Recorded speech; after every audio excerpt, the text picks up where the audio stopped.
बिहार चुनाव से पहली महागठबंधन में हलचल। क्या मुकेश सहनी के बाद अब हेमंत सोरेन दे रहे टेंशन? क्या जेएमएम को मिलेंगी 12 सीटें?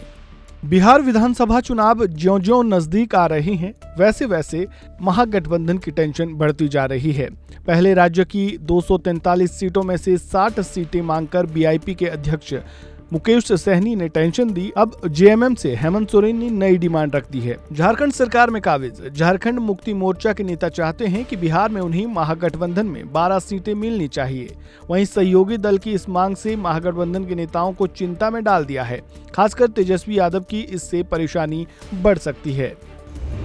झारखंड सीमा से सटी सीटों की मांग।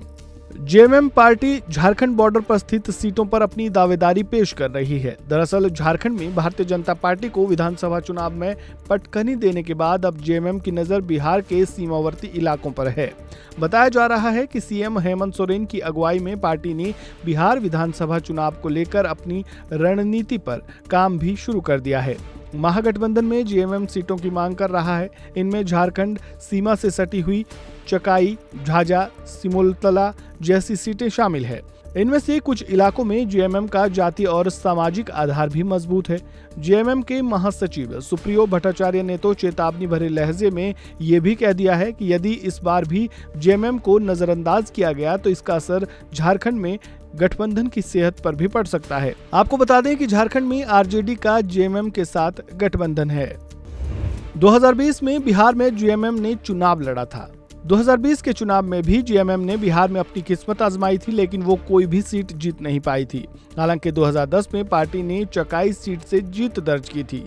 यही वजह है कि पार्टी फिर से सीमावर्ती इलाकों में अपनी सियासी मौजूदगी दर्ज कराना चाहती है। फिलहाल महागठबंधन अपने सहयोगियों से संबंध नहीं बिगाड़ना चाहता है, क्योंकि इससे बिहार चुनाव में गलत संदेश जाएगा और इसका खामियाजा इंडिया गठबंधन को भुगतना पड़ सकता है। ऐसे में तेजस्वी यादव भी जेएमएम के प्रस्ताव को खारिज करने की स्थिति में नहीं है। उनकी कोशिश रहेगी कि सीमावर्ती 3-4 सीटों पर जहां जेएमएम का प्रभाव है उन्हीं में से 2-3 सीटें देकर संतुलन साधा जाए।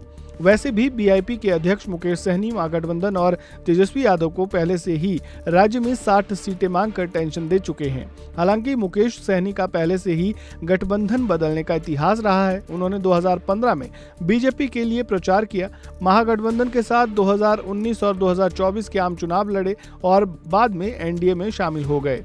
लेकिन दूसरी तरफ जेएमएम झारखंड की सत्ता में काबिज बड़ी पार्टी है। महागठबंधन में उसकी अनदेखी नहीं की जा सकती है। बिहार इलेक्शन से जुड़ी इस खबर में फिलहाल इतना ही। बने रहिए वन इंडिया हिंदी के साथ। धन्यवाद। Subscribe to One India and never miss an update. Download the One India app now.